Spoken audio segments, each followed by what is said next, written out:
जय गुरुदेव। एक बार स्वामी जी महाराज ने सत्संग में सुनाते हुए कहा कि यह दुख सुख जगत के हैं, इसमें क्यों मरते पछते हो। इसे छोड़ो, नाम घट घट में है, उसे पाओ। नाम बराबर अंदर आ रहा है। बाहरी कान और आँख को बंद कर लो, अंदर की आवाज को सुनो। जब चिड़िया चुग गई खेत, तब पछताए क्या होगा। जब इस शरीर में श्वास निकल जाएगी, फिर क्या बनेगा। इसलिए इस मनुष्य शरीर से प्रभु को प्राप्त कर लो। तुम इस बहुमूल्य मानव जीवन को बेकार खो रहे हो। बाद श्वास खत्म होने के यह शरीर खड़ा नहीं रह सकता। दुनिया की सारी दौलत खर्च कर दो, तब भी नामुमकिन है। अभी तो पछताना ठीक है। जिस काम के लिए आए हो, अगर उसे शुरू कर दिया गया तो एक ना एक दिन मंजिल पर जरूर पहुंच जाओगे। अगर तुमने गुरु नहीं किया, नाम नहीं पाया, तो फिर क्या करोगे। बिना मंजिल पर पहुंचाए गुरु नहीं छोड़ेगा। अगर नाम से जुड़ गए, नाम की कमाई कर लिया, तो यह बात सत्य है कि तुम सत्य लोक में पहुंच जाओगे। अचरज जीवन जगत में मरिबो साचो जान, सहजो अवसर जात है, हरि सुना पहचान। ऐ भाइयों, यह रिश्ते नाते तभी तक हैं जब तक मनुष्य शरीर है। मरना जरूर है, मनुष्य का दुर्लभ है, बार बार नहीं मिलता। मनुष्य शरीर दुर्लभ है। आया है सो जाएगा, राजा रंक फकीर। जो आए हैं वे सब एक दिन जाएंगे, चाहे देर हो या अबेर। कोई सिंहासन चढ़ के जाते हैं, कोई यमदूत द्वारा बंधे और पिटते हुए जाते हैं। अगर नाम पा लिया तो सब काम बन गया, वरना आए क्या करने और करने क्या लगे। नाम पाने वाले सिंहासन चढ़ के जाते हैं, बुरे कर्म करने वाले जंजीरों में बंधते हैं। अगर जीवन सदाचारी नहीं बनाया तो सब कुछ बर्बाद कर दिया और अपना पतन कर लिया। कर्म खराब करने पर क्या उम्मीद करते हो कि फिर मनुष्य शरीर मिलेगा। जब जब महात्मा संसार में आते हैं, खुद परमात्मा को प्राप्त करते हैं और दूसरे को कराते हैं। जो घड़े खराब हो गए हैं, उनकी सफाई महात्मा ही कर सकते हैं। अगर वह ना मिले तो जीवन बेकार, वह मिल जाए तो जीवन सफल हो जाए। अगर तुम अपना पतन कर लोगे तो फिर उठना कठिन होगा। शरीर रूपी बर्तन की सफाई तो महात्मा के द्वारा ही हो सकती है। कबीर आए, रैदास आए और महात्मा आए, अनेकों जीवों को उठाया और प्रभु तक पहुंचाया, मगर बिना इस बर्तन को साफ किए यह मुमकिन नहीं। यह सफाई तुम्हें ही साधन द्वारा करनी है। घट में शब्द यानी नाम आने लगा, कर्मों का आवरण कटने लगा, सफाई शुरू हो गई। अब आगे खोटे कर्म न करो, मैल न चढ़ेगा। नाम के द्वारा ऊपर को चलोगे तो अमर बन जाओगे। यह मनुष्य शरीर में ही संभव है। नर्तन मिला, यह अवसर हाथ आया है। सहजो बाई कहती हैं, ऐसा सुहावना अवसर जबकि मनुष्य शरीर मिला है, बीता जा रहा है।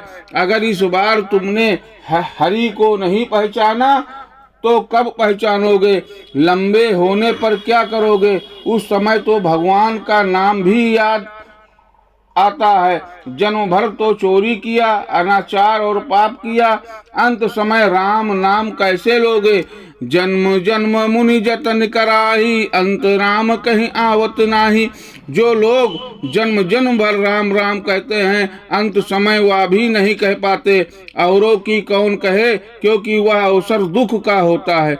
जाते समय महान कष्ट होता है, उस समय राम नाम कैसे लोगे। और मरते समय भगवान का नाम लिए भी तो क्या।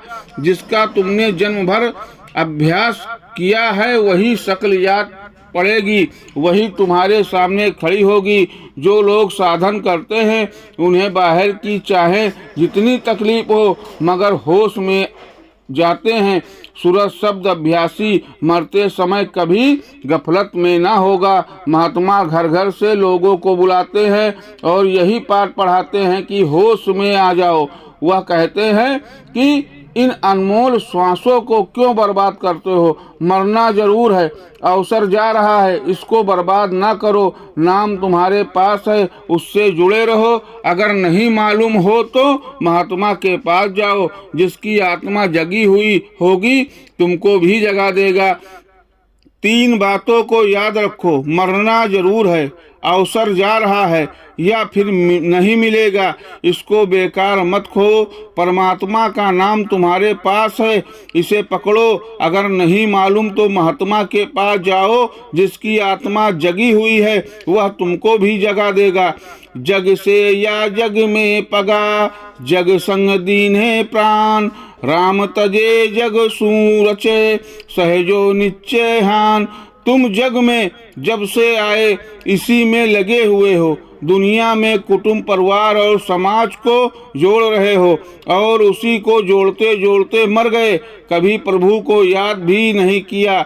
हमेशा जग के साथ मरते पछते रहे और अंत में सब छोड़कर चल दिए। क्या लेकर आए थे, क्या लेकर गए? मुफ्त में नरदेही गवा दिया। लोग कस्बों में नगरों में पड़े सो रहे हैं, कोई रो रहा है, कोई चिल्ला रहा है। वह सब इसी तरह से चले जाएंगे। नरदेही फिर नहीं मिलेगी। जो काम करने आए थे किया नहीं, बाकी सब दुनिया का काम करते रहे।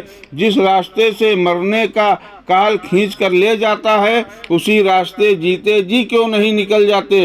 रास्ता तलाश कर लो, जीते जी अलग हो जाओ, वरना काल कराल खींच ले जाएगा। नाम से जुड़ो तो काल कुछ नहीं कर सकेगा। जिसने राम को छोड़ दिया, जगत के साथ प्यार किया, उसने क्या पाया? जिसने हरि के नाम को पाकर सब छोड़ दिया, उसने सब कुछ पा लिया। एक मिसाल देता हूँ। एक कटोरे में शहद रखा है। एक मक्खी आती है, होशियारी से आकर कटोरे के किनारे बैठी और अपने पैरों तथा सभी अंगों को बहुत बचाकर शहद खाया और उड़ गई। दूसरी मक्खी आई, बर्तन के किनारे पर बैठकर सावधानी में शहद चाटती है और पैरों में शहद चिपक गया, फंस गई। कुछ दिक्कत हुई, पैरों पर लगे शहद को चाट चूट कर छुड़ाया, साफ किया और उड़ गई। उसी तरह से तीसरी मक्खी आती है, उड़ते हुए शहद देखती है और छपाक से उसी पर गिर पड़ती है। अपने पर पैर और सारे अंगों को उसी में लपेट लेती है और मर जाती है। जीव ऐसे ही निकृष्ट हैं, अंगों को उसी में लपेट लेती है और मर जाती है। जीव ऐसे ही निकृष्ट हैं, वह संसार में आए और उसी में फंसे और मर गए। संसारी वासनाओं के वशीभूत होकर जीवन अपना सर्वनाश कर रहे हैं। संसार में उदर भरने भर का ईमानदारी से उद्यम करो और सारा समय परमात्मा को प्राप्त करने में लगाओ। पर दुख तो इस बात का है कि मनुष्य ठीक इसका उल्टा कर रहा है और पतन की ओर तेजी से जा रहा है। सही और सच्चा मार्ग बताने वाले आते हैं तो उन्हें भी अपनी मनमुखी बुद्धि से अपनी ही तरह समझता है और निंदा और मनगढ़ंत अपवाद लगाने तक का महापाप कर बैठता है। कहने का मतलब यह है कि विषयों में तुम इतने रच गए हो कि इसके आगे राम को भी छोड़ दिया और इसी जगत के झूठे प्रेम में फंसे रहे और उसी में मर गए। जय गुरुदेव।